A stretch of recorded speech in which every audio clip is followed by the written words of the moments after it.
오늘 말씀은 사도행전 9장 10절 19절입니다. 일어나 집 가라 하는 거리로 가서 유다 집에서 5사람 사울이라 하는 자를 찾으라. 저가 기도하는 중이다. 저가 아나니아라 하는 사람이 들어와서 자기에게 안수하여 다시 보게 하는 것을 보았느니라.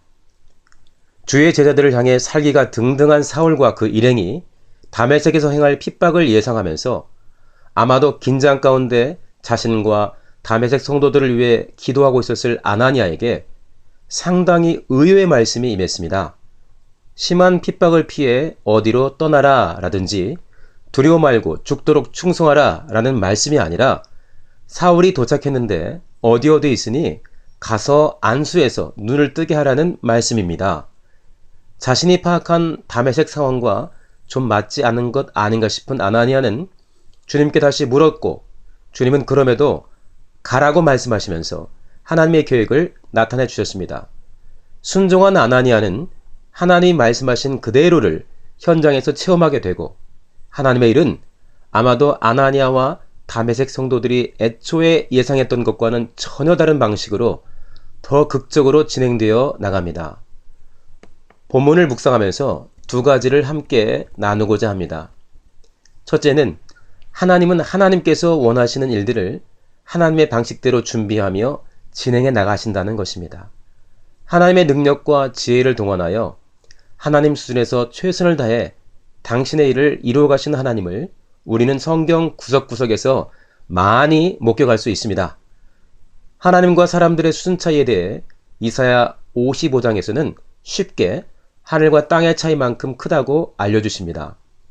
사울을 회개시켜 이방인 선교를 위한 그릇으로 사용하리라는 계획이 얼마나 성공적인 것이었는지는 2000년이 지난 오늘날에도 분명하게 실감을 하게 됩니다.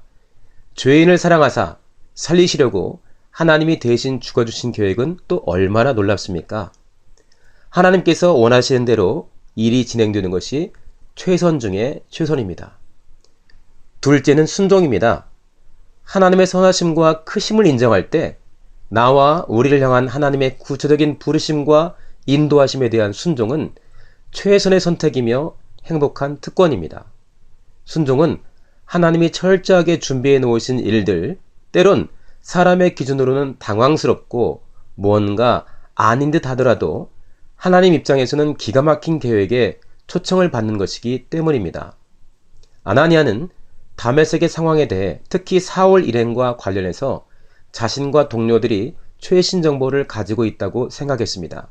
그러나 아나니아가 가지고 있던 것은 아직 업데이트가 안 된 것, 즉 사울과 관련된 최신 상황이 수정되지 않은 것이었고 하나님이 가지고 계신 정보가 바로 최신이며 실제 상황이었습니다. 하나님의 생각 앞에 자신의 생각을 내려놓고 순종하여 사울을 만난 아나니아는 하나님이 이루시는 놀라운 일들을 목격하게 되었고 이후에 이 간증을 공유한 다메섹의 성도들과 함께 더욱 성숙한 제자로 성장하는 행복을 누렸음이 분명합니다. 순종은 모든 것을 아시는 하나님께서 철저히 준비하시고 또 현장에서 모든 진행을 이끌어 가시는 상황에서 숟가락만 얹는 것과 같은 즐거운 특권임이 분명합니다. 기도합니다.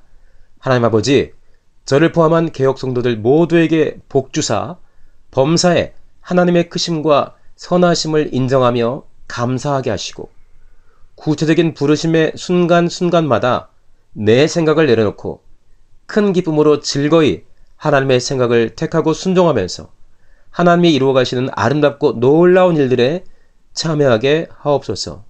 예수 이름으로 기도합니다. 아멘.